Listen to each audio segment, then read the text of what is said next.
Hello friends, ನಮಸ್ಕಾರ. ನನ್ನ ಹೆಸರು ಜೇಮ್ಸ್ ಜಡ್ಸನ್ ರಾಜ್ ಅಂತೇಳಿ.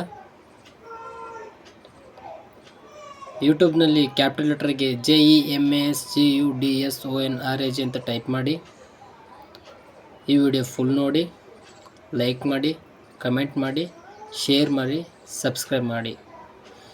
ನಾನು ಹೇಳಿಕ್ಕೆ ಬರ್ತಿರೋದು ಇವಾಗ ಒಂದು ಕತೆ ಸ್ಟೋರಿ. ಒಂದಾನೊಂದು ಊರಿನಲ್ಲಿ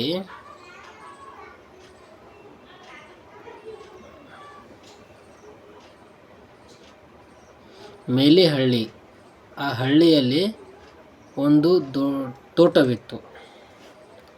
ಆ ತೋಟದಲ್ಲಿ ಒಂದು ಕೋಳಿ ತನ್ನ ಮರಿಗಳನ್ನು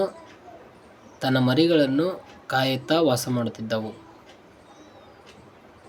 ಅದೇ ತೋಟದಲ್ಲಿ ಒಂದು ಗುಬ್ಬಚ್ಚಿ ಕೂಡ ಇತ್ತು ಮತ್ತು ಪಾರಿವಾಳ. ಅದೇ ತೋಟದಲ್ಲಿ ಕೂಡ ಒಂದು ಪಾರಿವಾಳ ಕೂಡ ವಾಸ ಮಾಡುತ್ತಿತ್ತು. ಒಂದು ದಿನ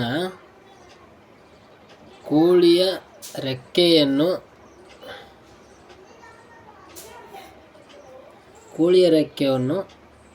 ಮೀನುಗಳು ಸಿಕ್ಕಿತ್ತು. ರೆಕ್ಕೆಯನ್ನು ಹೊಲದಲ್ಲಿ ಬಿತ್ತುವಾಗ ತುಂಬ ರಾಗಿ ಸಿಗುತ್ತಿತ್ತು. ಒಂದು ಕೋಳಿಗೆ ಅನಿಸಿತು. ಕೋಳಿ ಹೇಳುತ್ತೆ, ಕೋಳಿ ರಾಗಿಯನ್ನು ಬಿತ್ತಲು ಗುಬ್ಬಚ್ಚಿಯ ಸಹಾಯ ಕೇಳಿತು. ಗುಬ್ಬಚ್ಚಿ ಏನಂತಿದ್ದು ಅಂದರೆ, ನನ್ನಿಂದ ಆಗೋದಿಲ್ಲ ಅಂತ ಹೇಳಿತಂತೆ. ಎಂದಿದ್ದು ಕೋಳಿ ಪಾರಿವಾಳಗೆ ಹೇಳ್ತಂತೆ, ನನಗೆ ಆಗಲ್ಲ ಅಂತ ಹೇಳಿದಂತೆ. ಗುಬ್ಬಚ್ಚಿ ಕೂಡ ನನಗಾಗೋದಿಲ್ಲ ಹೇಳಿದಾಗ ಕೆಲವು ದಿನ ಕಳೆದ ಮೇಲೆ ರಾಗಿಗಳು ಪೈಲೇರಿದ್ವಂತೆ. ಬೆಳೆ ದೊಡ್ಡವಾಗಿದ್ದವು. ಪೈರಿಗೆ ತೆಳಗಿರುವ ಪಾರಿವಾಳವನ್ನು ಇದು ಮಾಡಿತ್ತಂತೆ. ಕೆಲವು ರಾಗಿಗಳಿಗೆ ರಾಶಿ ಮಾಡಬೇಕಲ್ಲ, ರಾಶಿ ಮಾಡೋತ್ತಿಗೆ ಅದು ಇದಾಯ್ತಂತೆ, ರಾಶಿ ಬಂತು.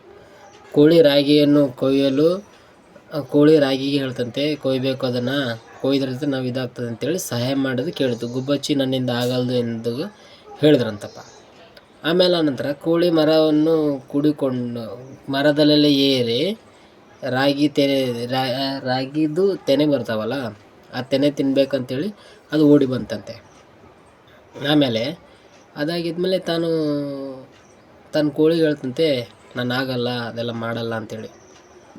ದಿಢೀರ್ನಂತೆ ಪಾರಿವಾಳ ಕೋಪ ಬಂದು ಹೇಳ್ತಂತೆ, ನೀನು ತಿನ್ನೋಕ್ಕೇನು ಮಾಡೋದಿಲ್ಲ ಅಂತೇಳ್ಬಿಟ್ಟು ತಾನು ಹೋಗ್ಬಿಟ್ಟು ಅದು ಕಿತ್ಕೊಂಬಂತಂತೆ. ಆಗ ಕೋಳಿಗೆ ಮತ್ತು ಗುಬ್ಬಚ್ಚಿಗೆ ಜಗಳವಾಯ್ತಂತೆ. ಜಗಳವಾದಾಗ ಆಮೇಲೆ ಕೋಳಿ ಹೇಳ್ತಂತೆ, ನೀವು ಈ ಜಂಗಲಲ್ಲಿ ಇದ್ಬಿಡಿ, ನಾವು ಬೇರೆ ಕಡೆ ಹೋಗ್ತೀವಿ ಅಂತೇಳಿ ಅವ್ರು ಹೊರಟ್ರಂತೆ. ಹೊರಟಾಗಿ ಏನಂತಂದರೆ ಗುಬ್ಬಚ್ಚಿ ಹೇಳ್ತಂತೆ, ನೀವ್ಯಾಕೆ ಹೊಡ್ತಿದ್ದೀರಾ, ನೀವು ಕೂಡ ನಮ್ಮ ಜೊತೆ ಇದ್ಬಿಡಿ, ಯಾಕೆ ಇನ್ಮೇಲೆ ಜಗಳ ಆಡೋದೆಲ್ಲ ಬೇಡ ಅಂತೇಳ್ಬಿಟ್ಟು ಅಲ್ಲೇ ಇದ್ರಂತೆ. ಸ್ವಲ್ಪ ಸಾದ್ಮೇಲೆ ಗುಬ್ಬಚ್ಚಿಗೆ ಹಸಿವೆ ಆಗ್ತದಂತೆ.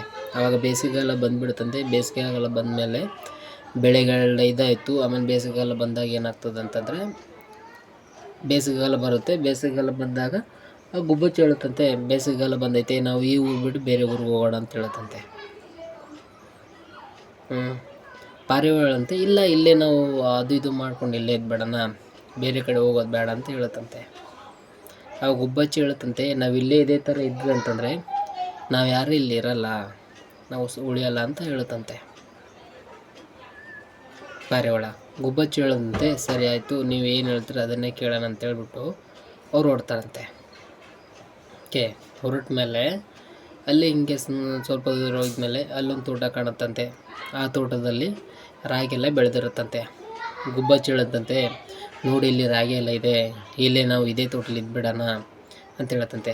ಪಾರಿವಾಳ ಹೇಳುತ್ತಂತೆ, ಸರಿ, ನೀವು ಇಲ್ಲೇ ಇರಿ, ನಿಮ್ಗಷ್ಟೇ ಇದು ಸಾಕಾಗ್ತದೆ, ನಮ್ಗೆ ಸಾಕಾಗಲ್ಲ.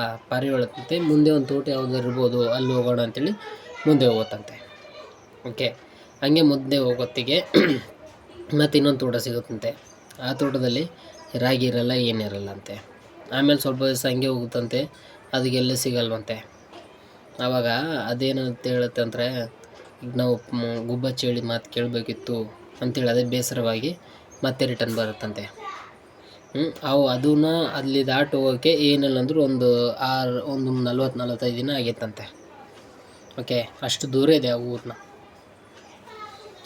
ಮತ್ತು ಅಲ್ಲಿಂದ ಮತ್ತೆ ರಿಟರ್ನ್ ಬರೋತ್ತಿಗೆ ಗುಬ್ಬಚ್ಚಿಗಳೆಲ್ಲ ಅಲ್ಲಿಂದ ತಿನ್ಕೊಂಡು ಖಾಲಿ ಮಾಡಿ ಅದು ಬೇರೆ ಊರಿಗೆ ಹೋಗಿರುತ್ತಂತೆ. ಅವಾಗೇನಾಗುತ್ತಂತೆ, ಅವರಿಬ್ಬರು ಮಧ್ಯದಲ್ಲಿ ಸಂಬಂಧಗಳು ಹಾಳಾಗ್ಬಿಡುತ್ತೆ. ಓಕೆ, ಈ ಕತೆ ಮುಖಾಂತರ ನಿಮಗೇನು ಅರ್ಥ ಆಗ್ತೈತೆ ಅಂತಂದರೆ, ನಾವು ಯಾವಾಗಲೂ ನಾವು ಒಟ್ಟಿಗೆ ಇರಬೇಕಂತಂದರೆ ಎಲ್ಲರೂ ಜೊತೆಯಲ್ಲಿರಬೇಕು. ನಾವು ಈ ಗುಬ್ಬಚ್ಚಿ ಹೇಳಿದ್ದನ್ನ ಕೇಳ್ಕೊಂಡಿದ್ರೆ ನಾವು ಒಳ್ಳೆಯದಾಗಿರ್ತೀವಿ. ಪಾರಿವಾಳ ಆಲಸ್ಯ ಪಟ್ಟು ಅದನ್ನು ಹೋಯ್ತು, ನಾವು ಆ ಥರ ಮಾಡಬಾರ್ದು. ನಮಗೆ ಯಾವ ಟೈಮಿಗೆ ಆಹಾರ ಪದಾರ್ಥಗಳು ಸಿಗ್ತಾವಲ್ಲ ಅದನ್ನು ನಾವು ತಿನ್ಕೊಳ್ಬೇಕು. ಓಕೆ, ಮತ್ತು ನಾನು ಲೈಕ್ ಮಾಡಿ, ಕಮೆಂಟ್ ಮಾಡಿ, ಶೇರ್ ಮಾಡಿ, ಸಬ್ಸ್ಕ್ರೈಬ್ ಮಾಡಿ. ಬಟ್ ಈ ವಿಡಿಯೋನ ಸ್ಕಿಪ್ ಮಾಡ್ದೇ ನೋಡಬೇಡಿ, ಕಂಪ್ಲೀಟಾಗಿ ನೋಡಿ ವಿಡಿಯೋನ. ಆದಷ್ಟು ಶೇರ್ ಮಾಡಿ, ಸಪೋರ್ಟ್ ಮಾಡಿ, ನನ್ನ ಚಾನಲ್ನ ಲೈಕ್ ಮಾಡಿ, ಸಬ್ಸ್ಕ್ರೈಬ್ ಮಾಡಿ. ಓಕೆ, ಈಗ ಎರಡನೇ ಕತೆ. ಒಂದೊಂದು ಊರಿನಲ್ಲಿ ರಾಜ ಮತ್ತು ರಾಣಿ ಇದ್ರಂತೆ. ಓಕೆ, ರಾಜ ಹೇಳ್ತಾನಂತೆ, ರಾಣಿ ಮನೆ ದೂರ ಇರುತ್ತೆ, ರಾಜ ಮನೆ ದೂರ ಇರುತ್ತೆ. ಅವರಿಬ್ಬರು ಪ್ರೀತಿ ಮಾಡ್ತಿರ್ತಾರೆ. ಓಕೆ, ಅದನ್ನು ರಾಣಿ ತಂದೆಗೆ ಗೊತ್ತಾಗಿರುತ್ತಂತೆ. ಗೊತ್ತಾದಾಗ ಏನು ಮಾಡ್ತಾರೆ, ನಾನು ಆ ರಾಜನ ಕೊಡಲ್ಲ ಅಂತೇಳಿ ಹೇಳ್ಬಿಡ್ತಾರಂತೆ. ಅವರಿಬ್ಬರ ಮಧ್ಯದಲ್ಲಿ ಯುದ್ಧಗಳು ನಡೀತಿರ್ತವೆ. ಯುದ್ಧಗಳು ನಡೆದಾಗ ಈ ಕಡೆ ಹುಡುಗಿ ಕಡೆಯಿಂದ ತಂದೆ ತಿರ್ಕೊಂಡ್ಬಿಡ್ತಾರೆ, ಈ ಕಡೆ ಹುಡುಗಿ ಕಡೆಯಿಂದ ಹುಡುಗನ ಕಡೆಯಿಂದ ತಂದೆ ತಿರ್ಕೊಂಡ್ಬಿಡ್ತಾರೆ, ಹುಡುಗನ ಕಡೆಯಿಂದ ತಂದೆ ತಿರ್ಕೊಂಡ್ಬಿಡ್ತಾರೆ.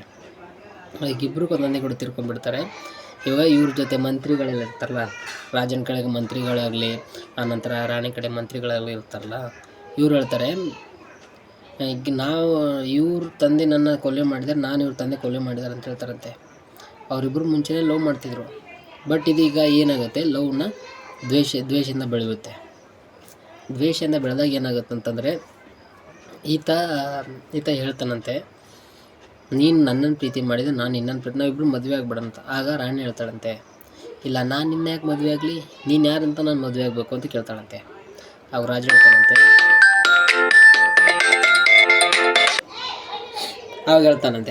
ಆವಾಗ ರಾಜ ಹೇಳ್ತಾನಂತೆ, ಇಲ್ಲ, ನಾನು ನಿನ್ನ ಬಿಟ್ಟಿರೋಕ್ಕಾಗಲ್ಲ ಅಂತ ಹೇಳ್ತಾನಂತೆ. ಆವಾಗ ರಾಣಿ ಹೇಳ್ತಾಳಂತೆ, ನನ್ನ ಬಿಟ್ಟು ನೀನು ಇರೋಕ್ಕಾಗಲ್ಲ, ನೀನು ಸತ್ತೋಗ್ಬಿಡು ಅಂತೇಳಿ ಅವ್ರು ಚೂರಿ ಹಾಕ್ಕೊಳ್ತಾಳಂತೆ.